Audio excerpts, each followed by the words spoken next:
안녕하세요. 저는 서울에 사는 38살의 여자입니다. 다른 사람에게 말하지 못한 고민이 있어서 이렇게 사연을 쓰게 되었습니다. 제가 잘못한 것은 아니지만 누가 들으면 저한테 손가락질할까봐 꺼내기 어려운 제 이야기를 한번 들어주세요. 저는 대학생 때 정말 사랑하는 남자를 만났어요. 같은 과 동기로 처음엔 친구처럼 지내다가 점점 서로 이성으로 보여서 사귀게 되었습니다. 둘 다 지방에서 올라와서 서울에서 대학을 다녔기 때문에 자취를 하였는데 자취방도 가까워서 서로 자주 왔다 갔다 했습니다. 나중에는 생활비도 아낄 겸 집도 하나로 합쳐서 동거해서 지냈습니다. 저는 제 남자친구와 결혼하고 싶은 생각이 있었기 때문에 남자친구가 군대 갔다 오는 것도 기다려 주었어요. 그리고 제가 졸업을 해서 남자친구가 대학교를 다닐 때도 용돈도 주고 맛있는 것도 많이 사주면서 뒷바라지를 해주었지요. 그런 저를 보면서 친구들은 한마디씩 했습니다. 은지야, 정신 차려. 이제 우리도 결혼할 나이 됐고 직장 있고 돈도 어느 정도 모아둔 남자 만나야지. 넌 왜 아직도 데이트 비용도 다 네가 내고 심지어 남자친구한테 용돈을 주고 있니? 그래, 맞아. 군대 기다리는 건 뭐 그렇다 칠 수 있는데 용돈까지 주는 건 진짜 아닌 것 같아. 지금이야 자기가 힘드니까 네가 잘해주고 하는 거 고마워하지. 나중에 취직해봐라. 분명히 딴 여자 생겼다고 너한테 헤어지자고 할걸? 아니야, 나랑 형택이는 결혼을 약속한 사이야. 형택이는 나밖에 몰라. 내가 형택이밖에 없는 것처럼. 형택이는 절대 그럴 남자 아니야. 그리고 내가 좋아서 잘해주는 건데 앞으로 내 앞에서 함부로 말하지 마. 저를 걱정해서 말하는 친구들에게 저는 오히려 그러지 말라고 나무랐습니다. 그런데 얼마 후 친구들의 말을 그때 듣지 않은 걸 후회하는 일이 벌어졌어요. 남자친구가 졸업을 하고 제가 결혼 이야기를 꺼냈더니 남자친구가 자기는 아직 제대로 자리를 잡지 못했다고 하면서 좀 더 신중하게 생각해보자고 하더라고요. 저는 조금 실망스러웠지만 취직을 하고 돈을 어느 정도 모은 후에 결혼하고 싶어 하는구나 라고만 생각했습니다. 그런데 남자친구가 서울이 아닌 고향에 있는 회사에 취직을 하게 되었습니다. 그래서 저희는 의도치 않게 장거리 연애를 하였어요. 자주 보지 못하는 게 힘들어서 이렇게 지내는 건 좀 아니다 싶어 남자친구에게 말했습니다. 우리 서로 생활하는 곳이 너무 머니까 좀 힘든 것 같아. 자주 만나지도 못하고. 내가 너네 회사 근처로 옮기던지 네가 서울로 다른 직장을 잡는 게 어때? 굳이 그렇게까지 해야 해? 서로 지금 다니는 곳에 불만 있는 것도 아닌데 말이야. 지금이야 주말에만 만나고 평일에는 전화통화하면 되지만 결혼하면 어차피 옮겨야 하니까 미리 옮겨서 적응하는 게 나을 것 같아. 결혼? 나 아직 결혼 생각 없어. 알아. 하지만 우리 둘이 언젠가 결혼할 거잖아. 그러니까 둘이 결혼하는 게 당연한 일인 것처럼 말하자 남자친구가 당황하더라고요.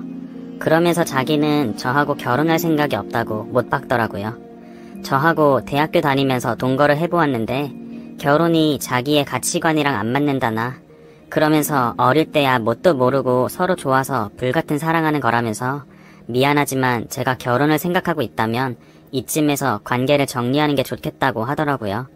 군대 기다려준 것도 고맙고 용돈 주고 뒷바라지 해준 것도 고맙지만 그런 것 때문에 미안해서 결혼하고 싶지는 않다고 했습니다.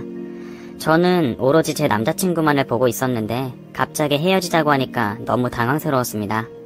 저는 정말로 이 남자와 결혼할 것이라고 생각하고 있었거든요.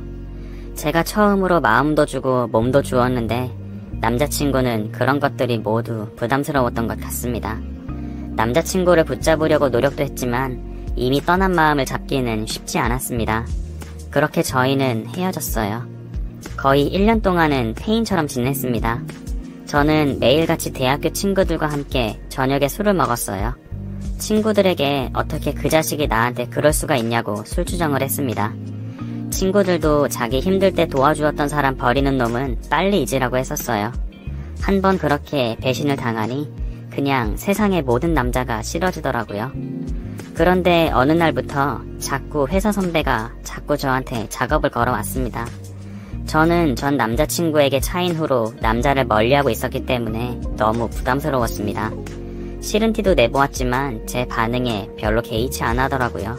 이런 말씀 드리는 거 저도 민망한데요. 저한테 자꾸 치근대시는 거 그만해주실 수 없나요? 왜? 은지씨는 내가 마음에 안 드나 봐? 마음에 들고 안 들고를 떠나서 저는 독신이거든요.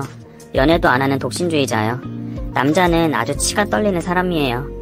저한테 동료 이상의 감정이 있으신 거면 그만해주셨으면 좋겠습니다. 하하하. 아직 나이도 어린데 남자를 그렇게 생각하는 거 보니까 제대로 남자한테 대인 적이 있나봐? 하하. 세상의 모든 남자가 다 나쁜 놈은 아니야. 특히 나는 아주 착한 놈이라고. 오히려 제가 싫다고 말할수록 저를 귀여워하는 눈치였어요. 저한테 더 다정하게 잘해주고 더 잘 챙겨주었습니다. 끈질긴 구애 끝에 저도 선배에게 마음을 열게 되었고 저희 둘은 결혼까지 하게 되었습니다.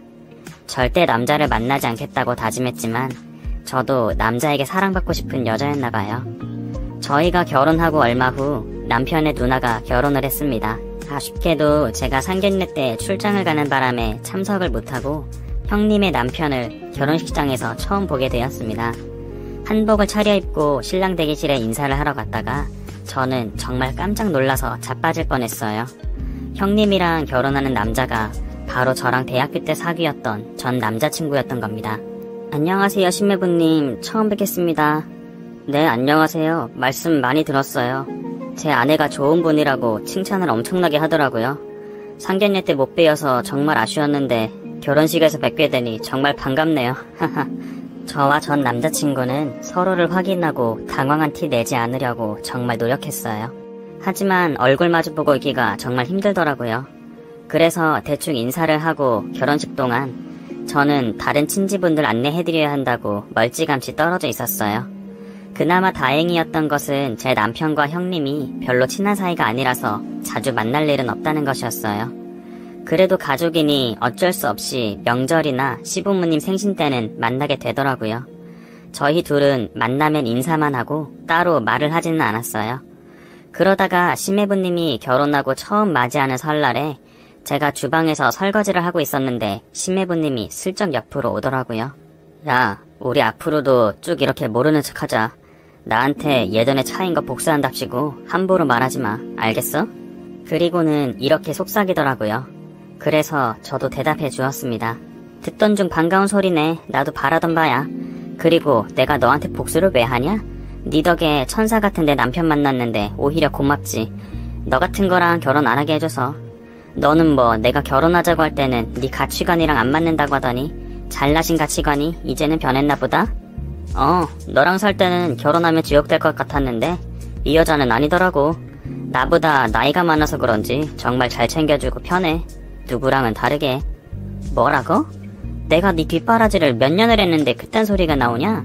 내가 너한테 준 용돈들을 생각하면 고소해도 모자라 이 자식아. 그리고 같은 대학교에 같은 과라서 아는 사이 아니냐고 물어봐도 과에 학생이 많아서 몰랐다고 하자. 우리는 결혼하는 날에 처음 본 사이야. 알겠어?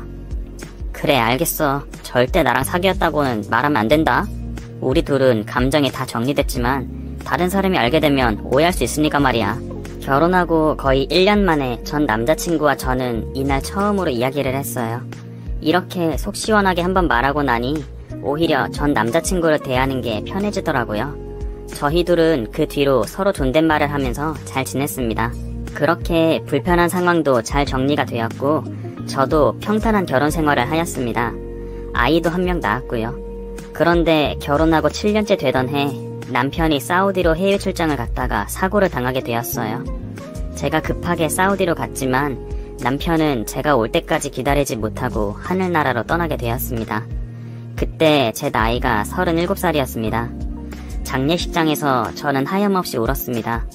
그리고 형님 내외도 장례식장에 오셨어요. 심해부님이 와서 저를 위로해 주더라고요. 저는 옛날에 사귀었던 때 생각이라도 났는지 심해부님의 얼굴을 보니까 마음이 편해졌습니다. 그래서 저도 모르게 심해부님을 안고 펑펑 울었습니다.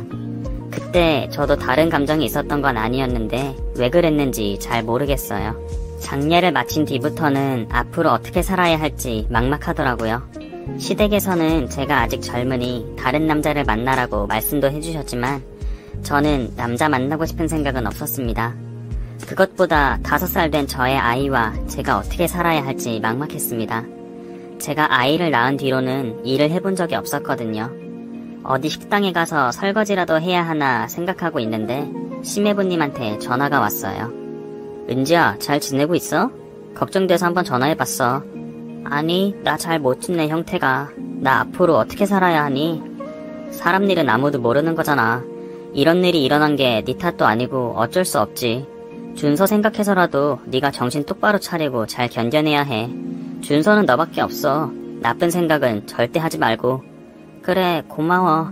나 나쁜 생각 같은 건 안 해. 어떻게든 준서랑 잘 살 거야. 요즘 새로 일자리도 알아보고 있어. 잘 생각했어. 씩씩하게 견뎌내자. 사실 내가 다니는 회사에 경력 단절 여성 뽑는다는 구인이 떠서 너한테 그거 알려주려고 전화한 거야. 혹시 아직 마음에 드는 곳 못 찾았으면 지원해보는 거 어때? 내가 너 뽑히게 잘 말해둘게. 심해부님은 고맙게도 저한테 자기가 다니는 회사에서 사람 뽑는다고 알려주었어요. 자세히 이야기를 들어보니 출퇴근 시간도 괜찮고 월급도 적지 않은 금액이더라고요. 저는 고맙다고 하고 바로 원서를 접수했고 심해부님이 면접관들에게 부탁했는지는 알 수 없지만 취직을 하게 되었습니다. 회사에 입사하고 보니 심해부님은 나이는 어린데 능력이 출중해서 벌써 부장이 되어 있었습니다. 저는 말단 사원으로 들어갔고요. 그렇게 저는 전 남자친구이자 현재는 심해부님의 직장 동료가 되었습니다. 형님은 제가 심해부님의 회사에 다닌다는 것을 아시고는 너무 좋아하시더라고요. 그러시면서 자기 집 주변으로 이사 오라고 하셨어요. 제가 출근하는 동안 아이도 봐주신다더라고요. 저는 감사하다고 하면서 근처로 이사도 갔습니다. 남편이 죽었지만 형님은 여전히 저나 제 아들한테 정말 잘해주셨습니다. 하지만 저는 마음속 한쪽에는 형님을 속이는 기분이 들더라고요. 심해부님과의 과거 관계 때문에요. 그래서 형님과는 친하게 지냈지만 일부러 심해부님이랑 거리를 두려고 노력했습니다. 회사에서도 일 외적인 이야기는 절대 안 하고 따로 점심을 같이 먹거나 커피 한 잔도 하지 않았어요. 심해부님도 제가 일부러 피하는 걸 아셨는지 마주칠 일 있으면 알아서 자리를 피해주셨어요. 그렇게 저도 남편이 없는 생활에 적응해 나가고 있을 때쯤 집에 또 다른 큰일이 생기고 말았습니다. 형님이 마트에 장 보러 가다가 차 사고를 당해서 돌아가시게 되었어요. 시어머니는 아들 죽고 하나 남은 딸마저 사고로 잃으시고는 알아놓으셨습니다. 아이고 내 딸, 내가 그거 하나 보고 겨우 버티고 있었는데 딸년도 나보다 먼저 죽었으니 난 이제 어째야 하니. 어머니 기운 차리세요. 제 남편 핏줄 준서도 있고요. 형님도 예쁜 예서를 어머니한테 선물로 주셨잖아요. 어머니가 예서의 엄마 빈자리를 채워주셔야죠. 이렇게 몸져 누워 계시면 어떡해요. 아이고 그것들이 부모 없이 자랄 생각하면 내가 눈물이 난다. 아이고. 어머니는 몇 날 며칠을 신세한탄하시면서 눈물을 흘리셨습니다. 저는 어머니가 걱정되어서 회사에 휴가를 내고 돌보아드렸어요. 그리고 회사에 다시 출근을 했는데 심해부님이 얼굴이 많이 야위셨더라고요. 회사에서는 한 번도 아는 척하지 않았는데 저는 그날 심해부님한테 퇴근하고 커피 한잔 하자고 말했어요. 심해부님 잘 지내세요? 아 은지야 너 참 대단하다. 남편 죽고 어떻게 그렇게 씩씩하게 지냈니? 난 너처럼은 못할 것 같아. 나? 준서 보면서 힘냈지. 너도 예서 보면서 정신 꽉 붙잡아야 해. 너까지 무너지면 안 되는 거야. 예서 아직 3살밖에 안 돼서 죽는 게 뭔지도 모르는 것 같아. 매일 엄마 어디 있느냐고 찾으면서 울어. 정말 미치겠어. 여자애라서 엄마가 필요할 텐데 앞이 막막해. 제가 예전에 심해부님한테 받았던 위로를 그날 커피 한잔하면서 다시 해주었습니다. 그리고 제가 어떻게 견디었는지도 이야기해 주었어요. 힘내라고 말이에요. 그렇게 저희 둘은 오랜만에 한참을 이야기하고 헤어졌습니다. 그 이후 저희 둘은 다시 예전처럼 모르는 사람으로 지냈어요. 회사에서도 제가 다른 부서로 발령이 나는 바람에 일주일에 한두 번 구내식당에서 보는 정도였습니다. 게다가 서로가 가족이라는 연결끈이었던 남편과 형님이 죽게 되면서 회사 밖에서도 서로 왕래가 없어졌어요. 그러다 명절날 시부모님께서 손주들이 보고 싶다고 전화를 하셨어요. 남편이 죽고는 저희 집으로 명절을 새러 갔었는데 시어머니가 아주 섭섭했다고 하시더라고요. 그러면서 이번에는 꼭 준서 손을 잡고 놀러 오라고 하셨습니다. 명절날 시부모님 댁에 가보니 저뿐 아니라 심해부님도 와 계시더라고요. 시부모님은 오랜만에 만난 손주들이 반가우셨는지 저희 둘은 안중에도 없고 아이들과 이야기꽃을 피우셨습니다. 저녁도 다 먹고 집으로 돌아가려고 하는데 시어머니께서 한 말씀 하시더라고요. 오늘은 아기들 우리 집에서 하루 자면 안 되겠니? 너희들은 오랜만에 쉬어라. 내가 애들 봐줄 테니. 너네는 집에 가고 내일 아기들 데리러 오렴. 오랜만에 내 새끼들 봤더니 죽은 자식들도 생각나고 더 같이 있고 싶구나. 어머니가 남편이랑 형님이 생각난다고 하시는데 눈물이 왈칵하더라고요.